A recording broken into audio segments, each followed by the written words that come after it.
And we're back, Sports Next Door, myself, Max, with me, Owen, talking hockey. We got 8 minutes to bang out all the thoughts we have on the Seattle expansion draft.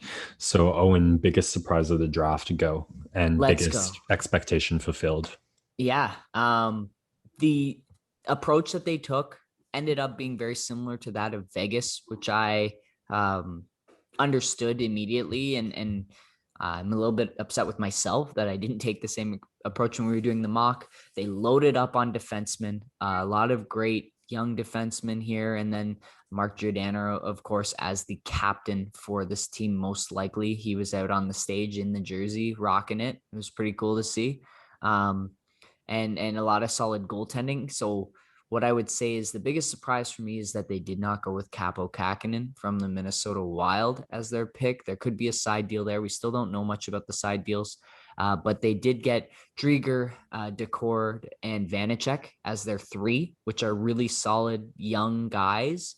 Um, but I think Kakinen was the marquee pick there for that a lot of people had, and I was surprised that Seattle didn't go there. But they did see that defense and goaltending were the most valuable, and they decided to take a lot of those guys. Yeah, for me, the biggest non-surprise, Mason Appleton. Uh, Coming, or just that was the player that was like, come on, you have to take him. The it's not really a surprise in hindsight they didn't go with Carey Price.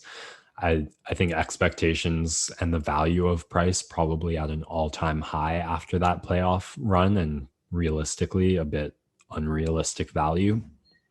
So a sober second thought kind of makes a lot more sense. And what their drafting approach said to me was like a really risk free, keep the cap as low as they can. Don't get yourself into any contracts you're going to regret and potentially have trouble with. So, like, not rolling on like a Tarasenko, a Ryan Johansson, a Jacob Voracek, guys they had the cap space that they could have taken, not rolling the dice of on any of those guys just says to me looking for flexibility, looking for openness. I It does seem like a disappointing haul compared to some of the players that were available there.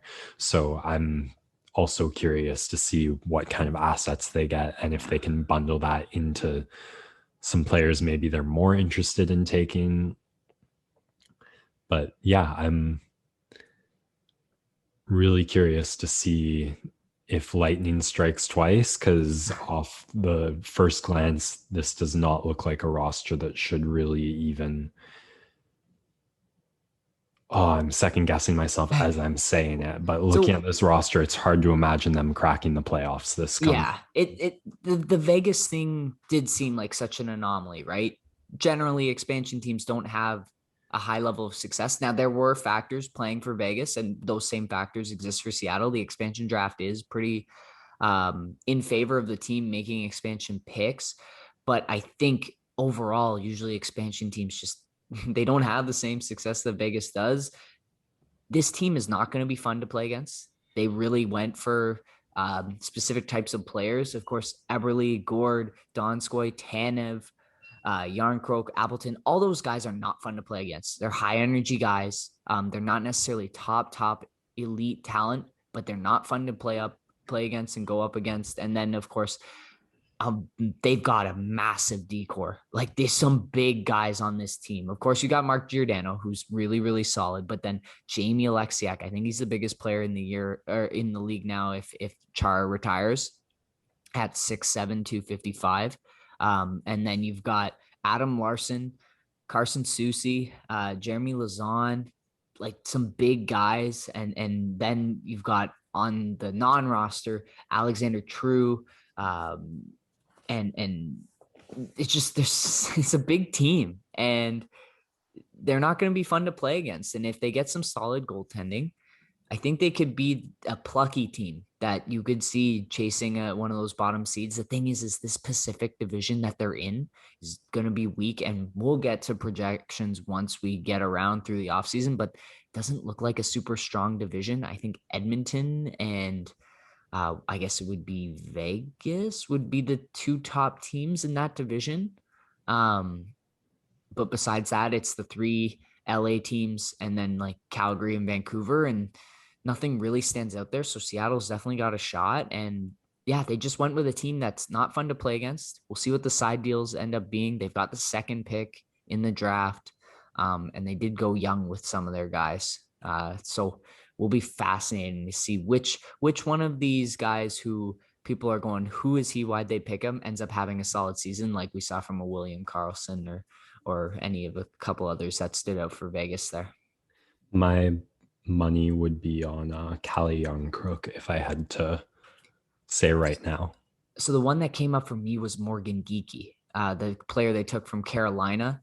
I've learned that he's had some excellent success in juniors and then in the AHL. He's been a high quality offensive player. So maybe a guy you stick on your second or third line and end up scoring a couple of goals for you. Um, and then my other pick would be Appleton. I think he could have a really solid role on this team. Yeah, these are going to be some fun, speedy lines with some goal scoring pluck. Definitely going to be a fun team to watch. Yes. And we're looking forward to it. October 23rd will be their home opener against the Vancouver Canucks. And then I believe their season opener is against the Vegas Golden Knights on October 12th. So looking forward to those.